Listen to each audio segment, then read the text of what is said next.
Magic that makes flowers bloom. Magic that lets one soar through the sky. Magic that refines herbs. Ancient magic was once so simple. In a small village at the foot of a mountain, several horse-drawn carriages rolled across the fields in the soft evening breeze. An elderly man walked with a cane, guiding a young boy who hopped lightly beside him. Evan looked up with wide, curious eyes. Wow, that's amazing, but why did they have magic? Beignus slowed his steps, his warm, elderly voice carrying a gentle weight. Listen well, Evan. This is an imperial secret. You must never tell anyone. He cleared his throat. Our Verbonia Empire once sought to expand its territory. To do so, we researched a stone capable of supplying immense energy, the golden ore. Through it, we developed many techniques and powerful magic for war. Evan ran ahead of him, practically bouncing with excitement. I want magic too. I want to use magic. Beignus shook his head softly. But war. War driven by the golden ore. It poisoned the land. Everywhere it touched, people fell ill, with strange, terrible sicknesses. Even now, even after all these years, the land is still being eaten away by the veins of the golden ore. Beignus let out a slow, weary breath.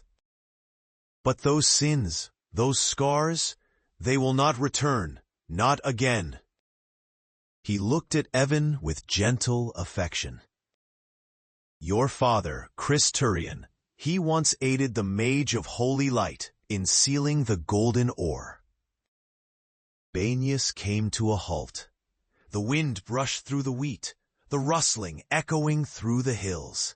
His gaze drifted toward the distant mountains, as though seeing the younger version of himself, a youth whose life had been shaped by magic and hardship. But why? Why would he, the Mage of Holy Light, Natsuhyan Shumanton?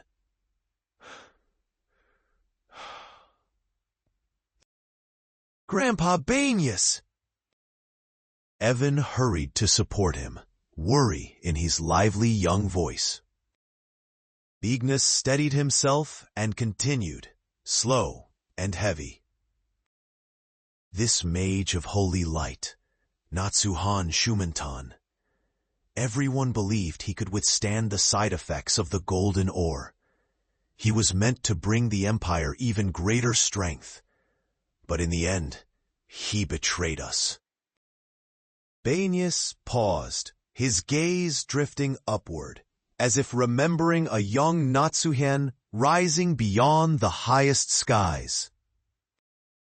He could have become the Empire's greatest magical genius.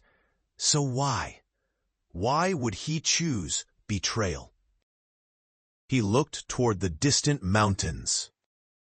We can only wait. After a long, long slumber, perhaps his awakening will return the answer to the world. Evan followed his gaze. The shimmering ore veins glowed faintly among the forest ridges. He couldn't yet understand that the quiet stirring in his blood was the beginning of his yearning for magic. Suddenly, a frantic duck-billed beast scrambled up the riverbank.